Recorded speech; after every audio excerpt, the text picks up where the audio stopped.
Hello बच्चों, मैं आपका यार सर कीस्टोन का डायरेक्टर। चलिए आज हम लोग वाटर रिसोर्सेज और लैंड रिसोर्सेज के बारे में जानते हैं।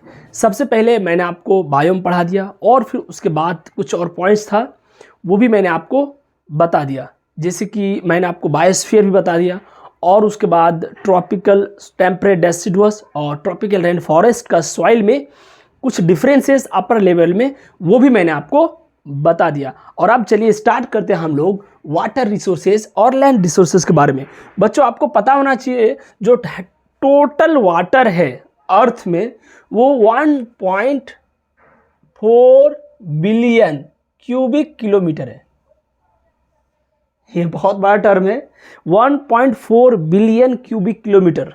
इतना जगह में किलोमीटर स्क्वायर, इतना जगह में हम वाटर को रख सकते हैं। यानी 1.4 बिलियन किलोमीटर अगर किसी चीज़ को बनाया जाए, मानिए ये एक अगर मैं बनाऊं ऐसे फिर ऐसे फिर ऐसे ऐसे, एक ऐसा मानिए अगर मैं बोलूं एक रेक्टेंगुलर ऐसा स्क्वायर बना दिया जाए, सॉरी एक ऐसा स्क्वायर बनाया जाए, स्क्वायरल बॉक्स बना दिया, या फिर मैं बोलूं एक क्यूब बनाया जाए जिसका ये भी 1.54 बिलियन किलोमीटर लंबा, ये भी, और उसके अंदर अर्थ का सारा वाटर आ सकता है।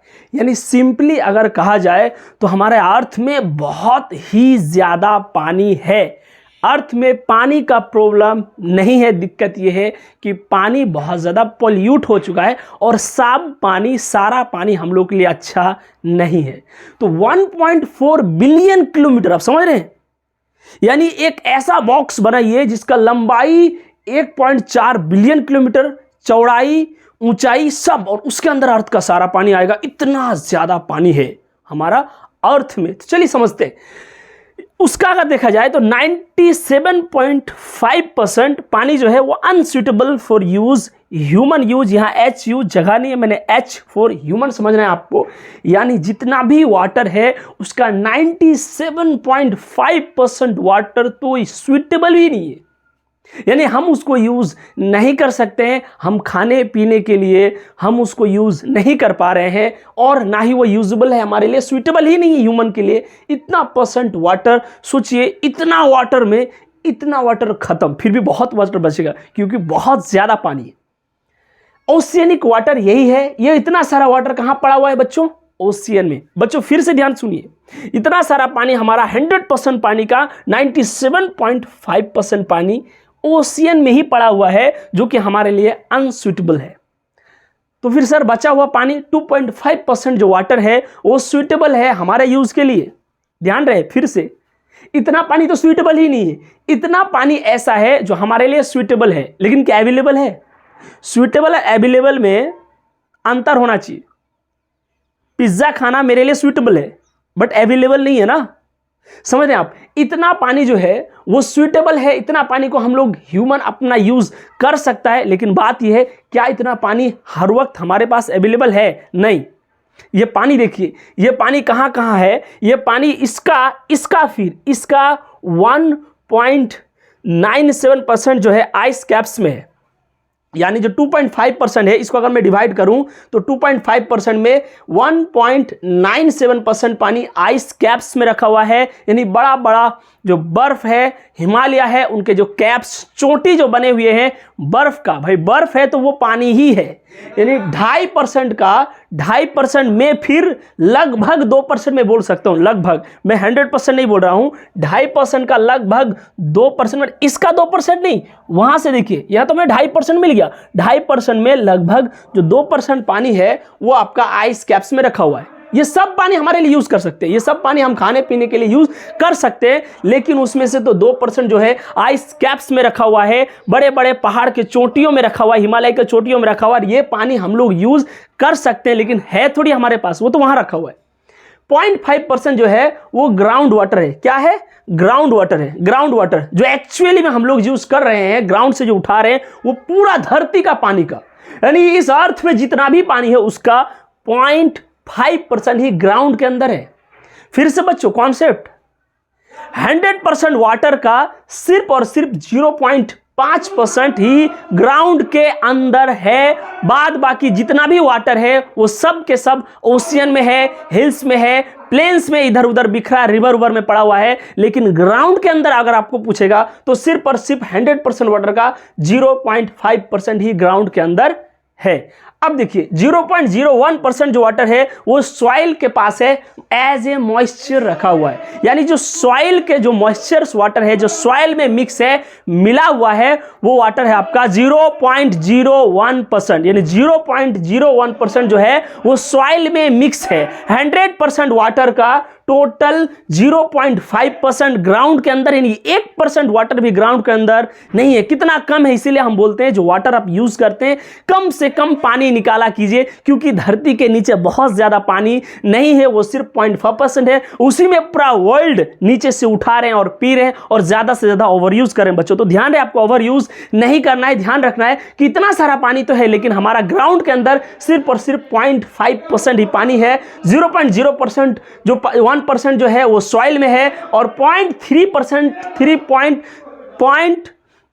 0.36% के पानी लगभग, यानी 0.3% जो पानी बचा वो आपका लेक, रिवर, झील, तालाब वगैरह में आपको मिलेगा। यानी 100% वाटर में जो इतना पानी है वो तो ओशियन में है और बचा 2.5%। तो 2.5% का जो है 1.97% जो है वो आइस कैप में रह गया। 0.5% ग्राउंड वाटर हो गया। 0.01% सॉइल मॉइस्चरिटी के पास है। 0.36% लेक, रिवर, झील जो भी आप नाम सुन रहे वो इनके पास है लगभग। तो बच्चों ध्यान रहे, 100% वाटर का सिर्फ इतना पानी हम लोग यूज कर सकते हैं, लेकिन हमारे पास अवेलेबल तो सिर्फ अभी के टाइम में ग्राउंड वाटर ही है, जो हम लोग ग्राउंड वाटर को यूज कर पा रहे हैं। ठीक है बच्चों, ये सब पानी तो हम लोग यूज नहीं कर पा रहे हैं, लेकिन यूज कर सकते हैं। फ्रेश वाटर है, अच्छा वाटर है, आप लोग यूज कर सकते हैं। चलिए अब हम लोग समझते हैं लैंड के बारे में। क्या बच्चों? लैंड, जमीन। तो जो लैंड है, लैंड रिसोर्स का अगर मैं बात करूं तो लैंड रिसोर्स में बिगिनिंग में 20th सेंचुरी यानी 20वीं सदी का बिगिनिंग में जो देखा गया था कि बिगिनिंग में 30% लैंड कवर्ड विथ फॉरेस्ट, यानी इस धरती का 30% जो जगह था, 30% जमीन पानी छोड़ के जमीन का 30% इलाका आपका फॉरेस्ट से भरा हुआ था। कब? 20th सेंचुरी का, यानी 20वीं सदी का स्टार्टिंग में। कब? स्टार्टिंग में 30% जमीन, यानी जमीन 100% जो भी है, जितना भी जमीन है पानी छोड़ के जो जमीन है उसका 30% इलाका फॉरेस्ट से भरा हुआ था at the end of 20th century. लेकिन इसका एंड में क्या देखा गया कि ओनली 19.4% यानी लगभग 19% जो पानी, जो आपका लैंड है वही डेंस फॉरेस्ट से कवर है। यानी सोचिए 20वीं सदी का स्टार्टिंग से इसका एंड तक, यानी लगभग 100 साल के अंदर हमने 10% फॉरेस्ट को खत्म कर दिया। यानी अभी देखा जाए तो 20th का, अभी तो और कम होगा, ये डेटा तो एंड है। तो इसका सोचिए कि यहां पर सिर्फ और सिर्फ 19.4% जो है वही इलाका लैंड एरिया कवर है, और स्टार्टिंग में कितना था? 30। तो ध्यान रहे 100 साल के अंदर ये हो गया था। भाई आगे और सोचिए और क्या क्या होगा। डेंस फॉरेस्ट अभी सिर्फ इतना ही बचा हुआ है। पर कैपिटा इनकम नहीं है, यह है पर कैपिटा फॉरेस्ट एरिया। पर मतलब होता है हर, यानी एक इंडिविजुअल का हिस्सा में कितना जंगल आ रहा है। एक इंडिविजुअल, अगर मैं पूछूं कि इंडिया में मेरे हिस्से में कितना जो है फॉरेस्ट आएगा, तो आपको बोलना है 0.06 हेक्टेयर। यानी 0.06 हेक्टेयर जो है, इतना हेक्टेयर का जो आपका फॉरेस्ट है वो एक इंसान को मिलेगा अगर दिया जाए तो सरकार द्वारा। हालांकि असंभव है, एक इंसान का इतना हेक्टेयर जो है फॉरेस्ट है, एक इंसान का। वर्ल्ड में 0.64, यानी वर्ल्ड के हिसाब से देखा जाए तो अभी डिटेल से और बता रहा हूं, थोड़ा सा देखिए। पर कैपिटा फॉरेस्ट का मतलब क्या है और per capita forest area same बात है। देखिए total forest area divided by total population of that area, example के तौर पर अगर मैं इंडिया का बात करूं, अगर मैं मुझे देखना है कि इंडिया में एक आदमी के हिस्से में कितना जंगल आएगा, तो आपको सिंपल क्या करना है, टोटल फॉरेस्ट एरिया यानी इंडिया में कितना इलाका में कितना हेक्टेयर में जो है फॉरेस्ट फैला हुआ है, इंडिया में कितना इलाका में फॉरेस्ट फैला हुआ है, कितना हेक्टेयर में फॉरेस्ट फैला हुआ है, उसको यहां लिखिए। इतना हेक्टेयर, जितना भी हेक्टेयर हो, 1000, 2000, 3000 यहां आपको लिखना है। और total population of that area यानी इंडिया का निकालना है, तो इंडिया का फॉरेस्ट एरिया अगर आप ऊपर लिखे तो इंडिया का ही पॉपुलेशन से इसको डिवाइड कर दीजिए, भाग कीजिए, जो डेटा निकल के आएगा वही होगा आपका पर कैपिटा फॉरेस्ट एरिया। समझ रहे हैं आप? अगर आप झारखंड का कैलकुलेट करना चाहते हैं तो भी हो जाएगा। झारखंड में कितना फॉरेस्ट है, कितना हेक्टेयर में फॉरेस्ट फैला हुआ है, लिख लीजिए, झारखंड का पॉपुलेशन से डिवाइड कर दीजिए, वो आपका निकल के आ जाएगा कि पर कैपिटा फॉरेस्ट एरिया। ऐसे प्रकार से दुनिया का निकाला गया। दुनिया में जितना भी फॉरेस्ट है सब कैलकुलेट किया कि इतना हेक्टेयर में फॉरेस्ट फैला हुआ है पूरा वर्ल्ड में, और पूरा वर्ल्ड का पॉपुलेशन से उसको डिवाइड कर दिया, तो वर्ल्ड के अकॉर्डिंग निकल के आया 0.64 हेक्टेयर, और इंडिया के हिसाब से निकल के आया 0.06 हेक्टेयर। तो ठीक है बच्चों, आप लोग इसको सोच लीजिए, समझ तो गए होंगे, छाप लीजिए, लिख लीजिए, और फिर मैं आपको और कुछ चीजें बताऊंगा, लेकिन सबसे पहले इसको नोट कीजिए। हाँ बच्चों, तो आप लोग नोट कर चुके होंगे, और अब देखिए हम लोग जो है फॉरेस्ट के बारे में कुछ बातें जानेंगे। तो चलिए समझते हैं क्या है कि according to national forest policy 1998 में ये एक पॉलिसी बनाया गया था इंडियन पार्लियामेंट द्वारा। ये एक एक्ट है, धारा है, 1998 में बनाया गया। क्या बनाया गया कि जो प्लेन्स इलाका है उसका 33% एरिया जो है वो आपका फॉरेस्ट होना चाहिए, यानी प्लेन इलाका का जो प्लेन लैंड है, और जो है हिल्स का 67% जो है वो इलाका फॉरेस्ट होना चाहिए। ये जो है इंडिया का एक एक्ट है जो 1998 में बनाया गया, जिसको हम लोग बोलते हैं नेशनल फॉरेस्ट पॉलिसी। ठीक है, उसके अकॉर्डिंग ये है कि हमें फॉलो करना चाहिए, मानना चाहिए, ये बात है, ये बता दिया। अब देखिए मैं आपको एक चीज़ बताऊंगा, ध्यान दीजिए। बायोडाइवर्सिटी में 3 आता है, जेनेटिक डाइवर्सिटी, स्पीसीज डाइवर्सिटी और इकोलॉजिकल डाइवर्सिटी। डाइवर्सिटी का मतलब होता है वेरिएशन, समझ रहे हैं आप? वेरिएशन, अगर मैं बोलूं कि किसी चीज़ का ज़्यादा वैरायटी है मतलब उसका डाइवर्सिटी ज़्यादा है, यही आपको दिमाग रखना है। और बायोडाइवर्सिटी मतलब लिविंग का डाइवर्सिटी।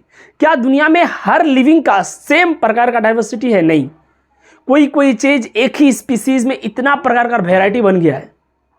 तो हम लोग अभी सीखेंगे 3 डाइवर्सिटी में से एक डाइवर्सिटी मैं आपको बता रहा हूं, जेनेटिक डाइवर्सिटी। इसके बाद आएगा स्पीसीज डाइवर्सिटी, फिर आएगा इकोसिस्टम या फिर इकोलॉजिकल डाइवर्सिटी। तीनों आपको अच्छे से समझना है, और ये बच्चा अक्सर कंफ्यूज हो जाते हैं इन बातों को लेकर। एक एक करके मैं आपको तीनों बताऊंगा।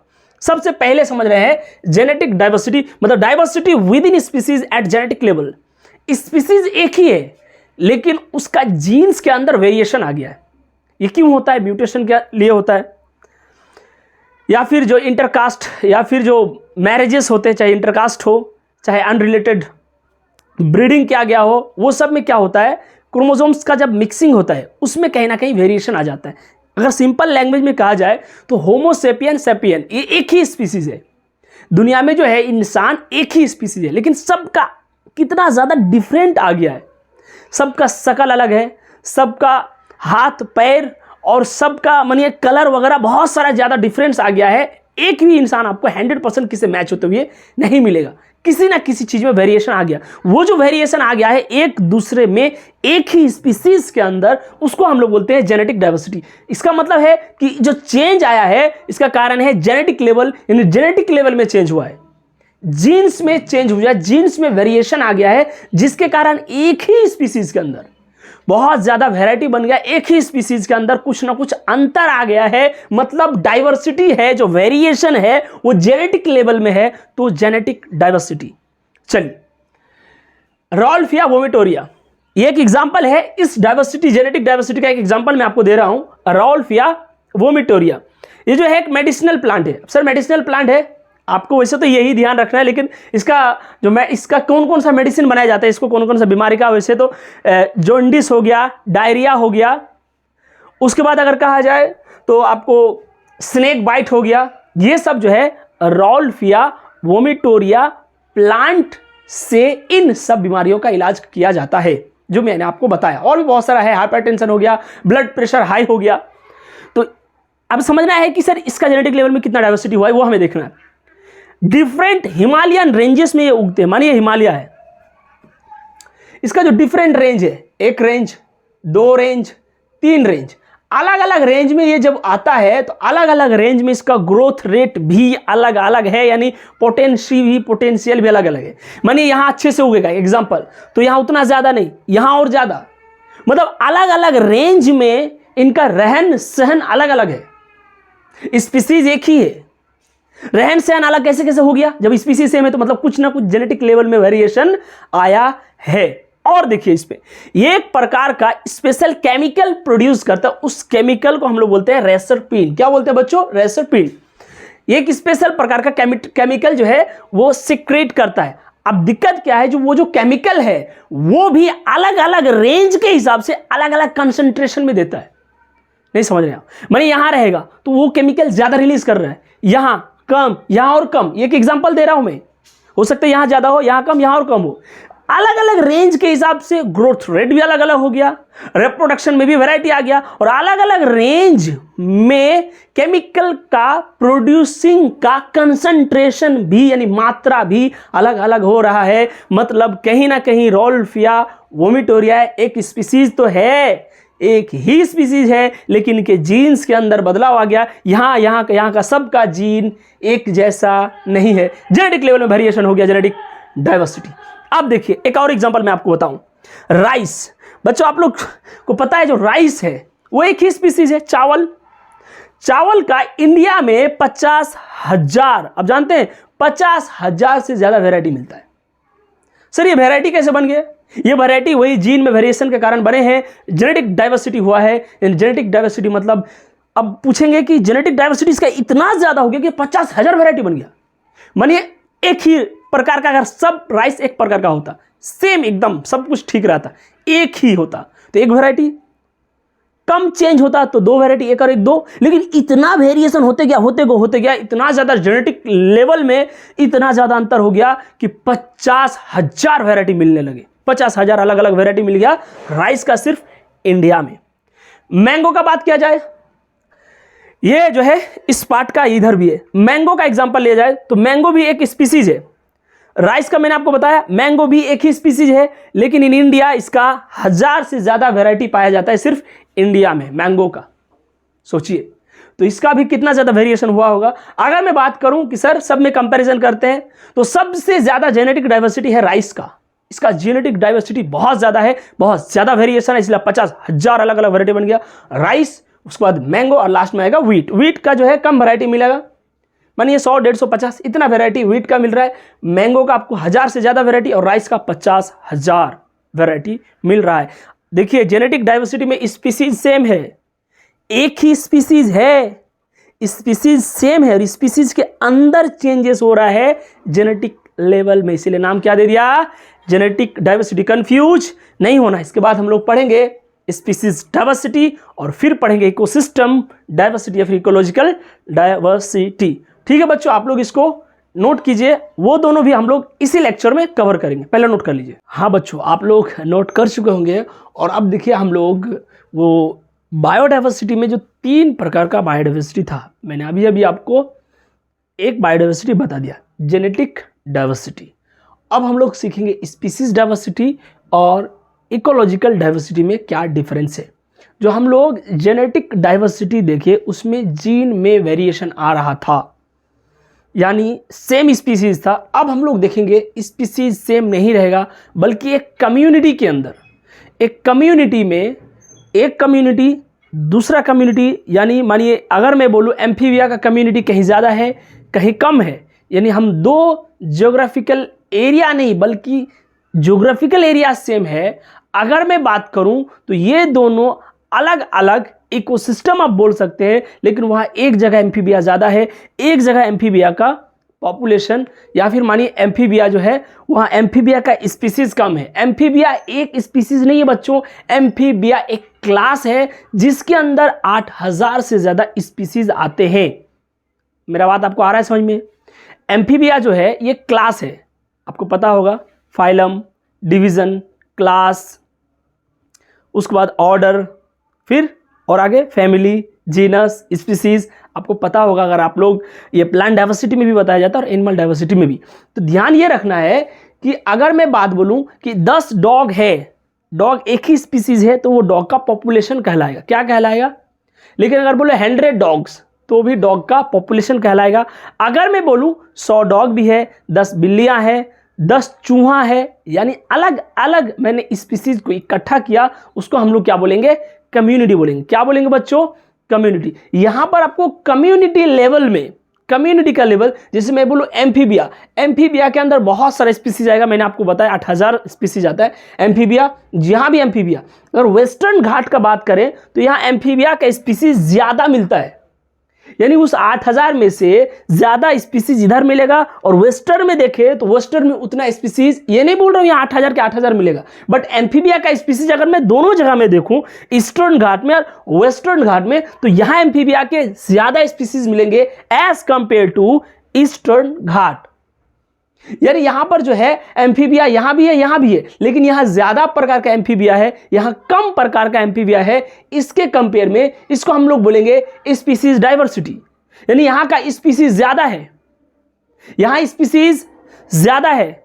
स्पीसीज का मैं पॉपुलेशन नहीं बोल रहा हूं, मैं ये नहीं बोल रहा हूं यहां एक ही स्पीसीज है लेकिन ज्यादा नंबर में है, नहीं नहीं नहीं, यहां वेराइटीज ज्यादा है, यानी यहां स्पीसीज ज्यादा, एम्फीबिया का यहां स्पीसीज ज्यादा है। भाई एम्फीबिया में फ्रॉग्स आ गया, एम्फीबिया में सांप आ गया, ये सांप, फ्रॉग, ये अलग अलग स्पीसीज है, आप लोग समझ रहे हैं। रेप्टाइल्स में उसके बाद आपका मानिए लिजार्ड आ गया, ये सब के सब जो है एम्फीबिया में आगे जाके आएंगे। तो आपको ये ध्यान रखना है कि एम्फीबिया जो है, एम्फीबिया के अंदर जो स्पीसीज आते हैं बहुत सारा, उसमें से वेस्टर्न घाट में एम्फीबिया का ज्यादा स्पीसीज मिल रहे हैं, ईस्टर्न घाट में कम स्पीसीज मिल रहे हैं। तो इसको हम लोग बोलेंगे स्पीसीज डाइवर्सिटी, क्योंकि यहाँ स्पीसीज का अलग अलग स्पीसीज का वैरायटी, यहाँ पर ज्यादा वैरायटी है, अलग अलग स्पीसीज ज्यादा है, यहाँ कम स्पीसीज है, तो इसको हम लोग बोलेंगे स्पीसीज डाइवर्सिटी। अब देखिए, अगर मैं बात करें इकोलॉजिकल डाइवर्सिटी, क्या बोल रहे हैं बच्चों? Ecological diversity, diversity of ecosystem. अब हमें इकोसिस्टम में डाइवर्सिटी देखना है कि कहाँ का इकोसिस्टम में ज्यादा डाइवर्सिटी है, कहाँ का इकोसिस्टम में कम डाइवर्सिटी है। डाइवर्सिटी एट इकोसिस्टम, डाइवर्सिटी मतलब वेरिएशन। इंडिया, अगर मैं इंडिया का बात करें तो ये एक ज्योग्राफिकल लैंड है, ज्योग्राफिकल एरिया है। इंडिया एक बहुत बड़ा ज्योग्राफिकल एरिया है। अगर मैं बात करें नॉर्वे का, नॉर्वे भी एक एरिया है। दोनों लैंड का कंपैरिजन करें तो यहां भी बहुत सारा आपको इकोसिस्टम मिलेगा, desert ecosystem, mangroves, wetland, coral reefs, estuaries and alpine meadow, बहुत सारा, ये सब के सब इकोसिस्टम है, ग्रासलैंड इकोसिस्टम है, यहां भी इकोसिस्टम है। और अगर नॉर्वे का बात करें, यानी स्कैंडिनेवियन कंट्री, अब स्कैंडिनेवियन कंट्री क्या है? जो स्कैंडिनेवियन कंट्री है वो उन कंट्रीज को बोलते हैं, ये यूरोपियन लगभग 7 कंट्री को कंबाइन करके बोलते हैं, पूरा यूरोप में नहीं, ये यूरोप का नॉर्दर्न पार्ट में मिलता है बच्चों। कहां पर? नॉर्दर्न पार्ट में। इन कंट्रीज में कुछ कुछ सिमिलरिटीज होंगे, इनको मिला के हम स्कैंडिनेवियन कंट्री बोलते हैं। इन कंट्री में जैसे कि नॉर्वे आता है, फिनलैंड आता है, और भी कुछ कंट्री आता है।